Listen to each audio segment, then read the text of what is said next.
Welcome to The Relay, the legal show for personal injury law firm owners, presented by Lex Amica, the #1 attorney referral network. I'm your host, Gabriel Stiritz. Joining me today is Seth Price, a good friend, founder of Price Benowitz, 20-year law firm with 50 lawyers. Seth has used digital marketing to build his law firm and then spun the in-house team into BluShark Digital Marketing, a firm representing 300 law firms nationwide. Seth is also the board chair emeritus of KIPP Charter Schools. I've seen Seth at dozens of conferences, and it's really impressive to me that someone who is running two very significant businesses has made the time to be face-to-face, in person, on the road. And I brought Seth on here because he's a successful business owner who has built from scratch two businesses and helped a nonprofit that's scaled. And also, he, like myself, really understands the importance and the value of showing up. And I think that's something that's very underrated in today's culture. So Seth, it's great to have you on the show. It's awesome to be here. So I just want to dive right in here. The goal is to deliver value to personal injury law firm owners who are looking at scaling their businesses and building a better organization. So one of the things that I've really admired about you, like I said, is that you are at conferences, you have significant teams, right? And you are on the road, you're making time to meet with people. So I'd love to hear your philosophy. Why do you,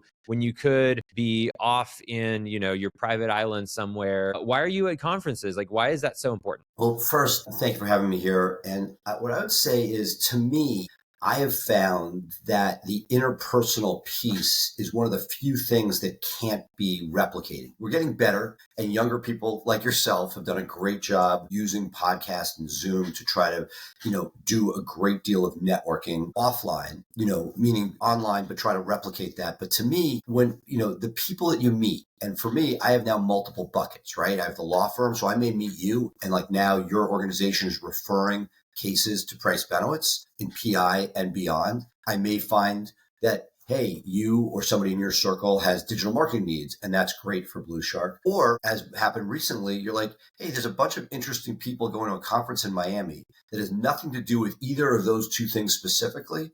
But as you could imagine, walked away with a great partner for Price Benowitz, a great partner for BluShark, and made me think generally about investing in other things at a level that I don't normally get sitting at home. So I've always said nothing great happens sitting at home, and that I've been very blessed. I've scaled two organizations that have great teams, great management teams, great integrators, using the EOS term. And that has given me the freedom to sort of go out there and figure out what's next. I've looked at other business opportunities, some of which didn't bite at. I saw a whole opportunities, I'm sure you did, with overseas labor and placing people, training people, and said, you know what, I'm going to do it for myself. I'm not going to scale that into another business. Other times you see things that can help in different ways, personal and professional. So I love it. I get, jazzed by it.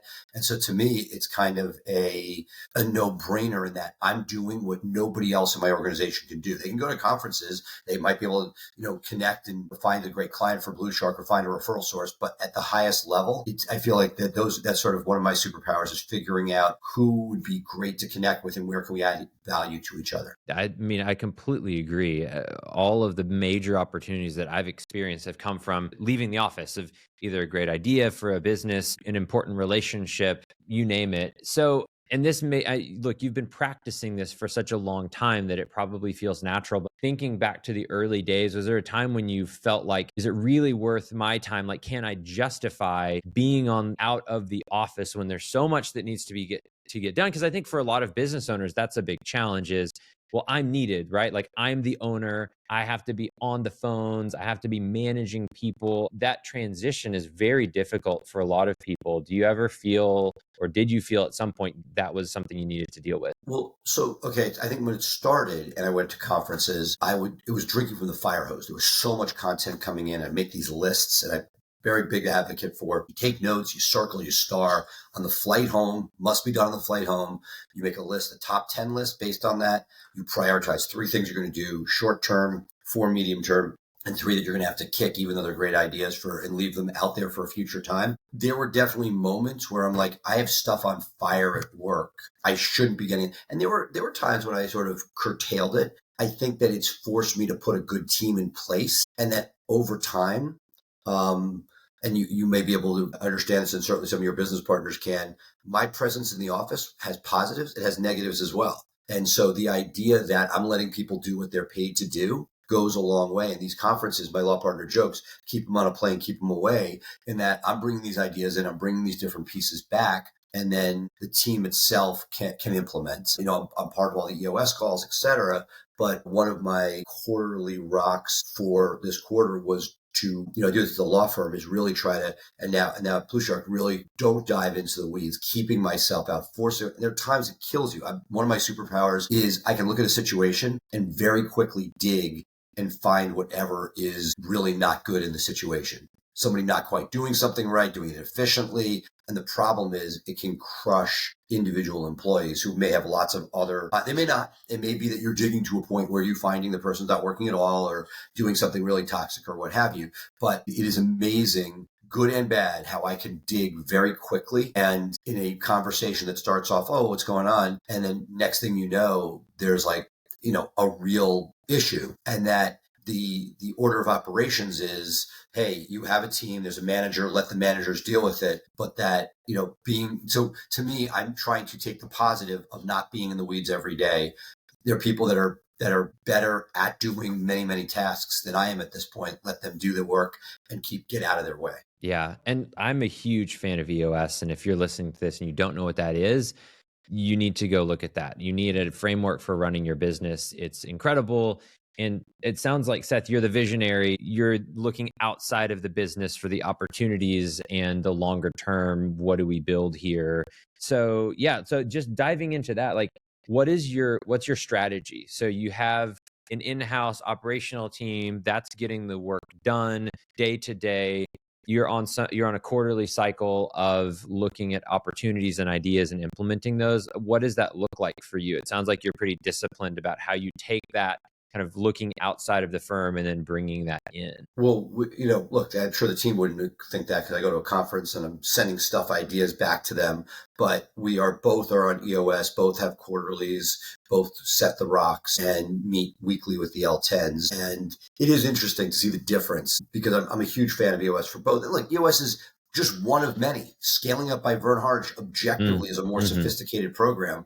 I think simple can very often be better. So why I think EOS got so much traction, for lack of a better word, the book name that created the EOS model. But that, it is trusting the process and allowing things to go in and knowing that certain stuff, one of the things we do during our EOS quarterlies is prioritize and figure out what do we want to keep, what do we want to kick. What is going to be a rock and what's going to get kicked for the next quarter. And, knowing that you're not going to get everything done you want immediately, but prioritizing and thinking as a group and getting buy-in. That one, you may not agree on everything. There's good, healthy conflict. But once you figure out what that roadmap's going to be, even if it wasn't your idea, you're all in and you're pushing forward. Yeah, absolutely. So tell me what are you looking for when you're out of the office? Is there a specific, okay, I need to meet 5 people? Is it, look, I'm going to kind of go into the sessions as much as I can? And I mean, I'm happy to share my strategy, but you've been doing this and you've really leveraged this very effectively. So you show up at a conference, what's the framework? What are you looking to get out of it and to do? Great question. I think a certain amount of it is with purpose, where you're looking at who the attendees are and who you want to get to. One of the reasons I liked speaking, and I started a long time ago, even before I had BluShark, was that it gave me access to some of the more interesting people. And it also was cheaper because usually the speaker didn't pay. So I was kind of frugal.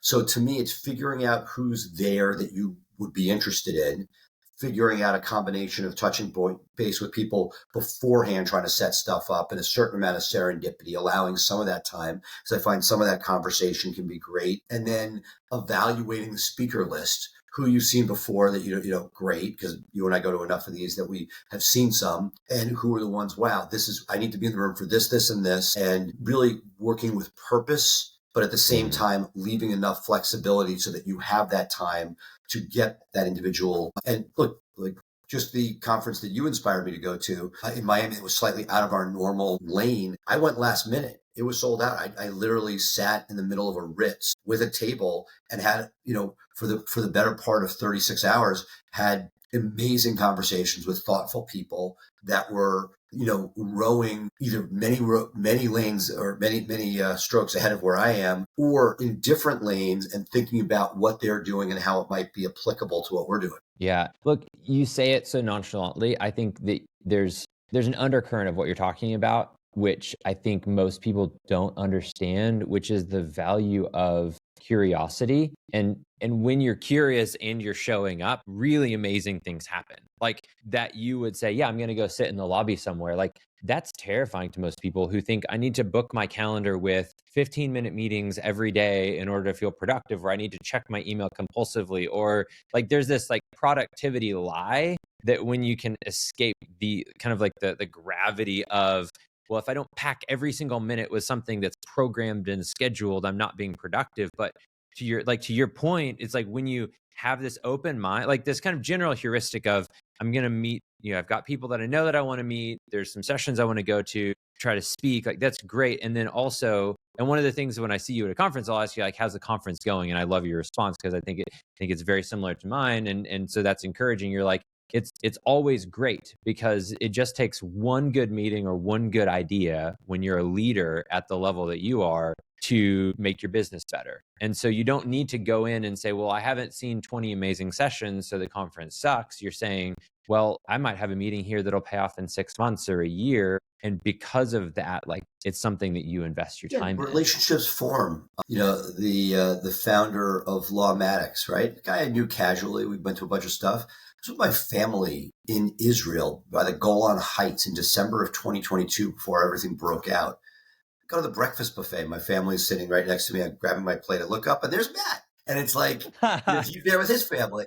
And like all of a sudden we've taken that relationship to like a different level. It's a serendipity of, and this guy's brilliant, right? He created one company and sold it. He's done another, which is crushing it. And so these are people that I want to sort of like, in my home life, I have great friends and great neighbors. Some are successful. Some are, more working traditional 2 jobs for lack of a better way of putting it. And the idea that we are able to go and have access to just incredible, creative business thought leaders and get time with them.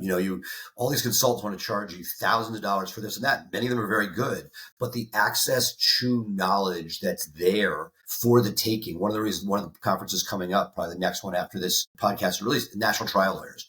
One of the reasons I love the Lowe's Hotel in Miami is the who's who of the personal injury world is sitting in that lobby, especially the elder statesmen and women who are there and are relatively accessible, probably more there than anywhere else. And I have found that, a lot of people seem very unapproachable. But if you actually are willing to put yourself out there, and look, one way is adding value to something they're doing. Second is asking not like a big favor, like you want a loan, but their perspective. You're dealing with something. How have they dealt with that issue before?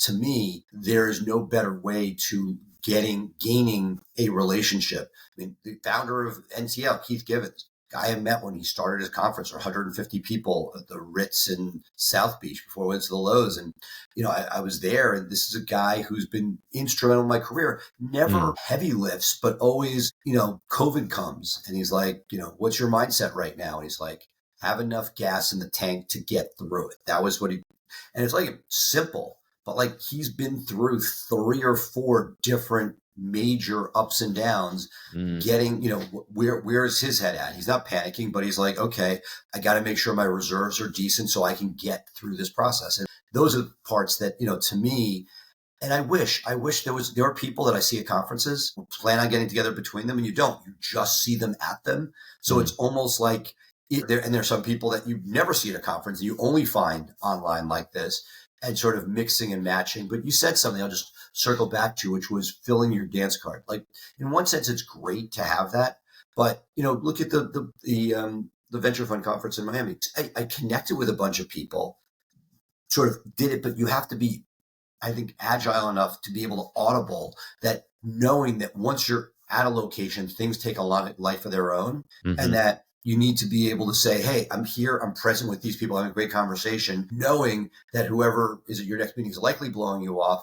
The only thing I'd say strategically is schedule meetings earlier at your time away, because that way, when they inevitably do get bumped, you still have the opportunity to accomplish it while you're there. That's a great point that I had not thought of. I will be taking that. But yeah, I look, that's really, really good advice. And I think that it's crazy to me to your point about the who's who in the lobby at NTL. I almost feel bad putting it on a podcast because to me, it's like the greatest secret in the whole industry is that there's people that would never even look at my email or read it, pick up the phone, give me 15 minutes on their calendar. But if I walk into the right conference venue, you've got a dozen of those people sitting at the bar and you can walk up. And if you're a normal, kind person, you ask decent questions and you're genuinely interested, you can have a conversation with someone who would never talk to you otherwise. And they're just hanging out. Like to me, it's like the greatest thing in the world. And I feel like hesitant even to let it go out on a podcast because it's so powerful. Like I don't want to have like 5 other people trying to do the same thing, but that's why we're here is to give people value. Well, I'll even wrap up with, I have an amazing story, so I hope you'll indulge me. So you talked about the KIPP charter schools. I was the board chair for about a decade for KIPP in Maryland. They had Baltimore school, eventually 2 schools, really rough area rough on a lot of levels, but the economic environment in Baltimore, not great. The union is pretty strong, teachers union pretty strong there. And we had an issue that the school came to a head that the union KIPP, for those that don't know, is a high-performing charter school. I think 250 plus chapter schools around the country. It's one of the largest scalable success stories of inner-city education. Charter schools are publicly funded, but an operator can control the day-to-day with those funds. So it can do amazing things. There are a lot of awful stories of people doing bad things with this public money, but when done right, you can do amazing, amazing stuff. 2 friends of mine, a guy from college, a guy from high school, got together back in like 93, 94 and started KIPP out of Teach for America and then created this monster program. The board itself, I was on the local Maryland board. The national board has like Reed Hastings from Netflix and John Fisher from The Gap. It was founded by his dad from Gap and Republic Old Navy. So it's a powerful, powerful group. So I'm in this little local board. Maryland's in trouble. And we couldn't get the union was trying to say, well, since these teachers work longer hours because they're doing a charter school day and the way the KIPP work, we want to have like 40% more revenue for those, payment for, and it just didn't work with the model. That would have there was not enough money. It would have shut us down. So a friend of mine was tight with Newt Gingrich. Now I'm like a left of center Jewish guy from New York. And he says, Newt Gingrich and Al Sharpton are doing a road show right now. And it happened to be like an anniversary of like Brown versus the Board of Education. It was a big event on the National Mall. I live in Bethesda, Maryland, right outside DC. I take my son, I get in the car, I drive 25 minutes, I park the car and I go. And with a 10-month-old, you can walk in anywhere. So if you ever want to go to like backstage somewhere, you got a 10-month-old, nobody's saying no to you. So I walk backstage and I see somebody who was the contact and it was Newt Gingrich's handler. And he brings me over to Newt. Newt's happy to see me, talk about the baby, yada, yada. And he's like, what can I do for you? I'm like, you can do nothing. What you can do is you can bring me to Al Sharpton. Because if you bring the issue to the forefront, it's the Republicans trying to kill the teachers union. If Sharpton brings it to the forefront, then it's a civil rights issue that will help poor kids of color that need to get a better education than the public schools traditionally were giving them in Baltimore. So the 2 of them got together. We got them to come to the school. They brought Arnie Duncan, who was the Secretary of Education under Obama, to the school. So the 3 of them were there. CNN came, and it accomplished what we needed. It's one of those things that could a phone call have done it? Maybe, but like face to face, the ask that I got to make to Newt Gingrich, and every time he sees me now, I get a hug. I used to get texts and calls from him before debates when he was there, more in that world about charter school. An amazing guy who was selfless and did something to get something done with his partner at the time that they were working on this project together. And it was remarkable. And so these are the interpersonal pieces that a conference call, even a Zoom, can't always do. And to me, that was like a lesson learned that it took getting off the couch on a Saturday when I could have been watching some kid show with my son, and instead went down and made that interpersonal connection. Man, that's a fantastic story, Seth. And I had not heard that before. I love that. And just to wrap up, look, there's a lot of power in showing up. You took a risk, you did a long trip, and there was no guarantee of success, right? But when you take those shots, that's how big things happen. So really appreciate you being on the podcast today. I look forward to seeing you in Miami in January, and I'm sure I'll see you a dozen times next year. So have a wonderful holiday. Thanks so much for being on this morning. Awesome. Thanks for having me.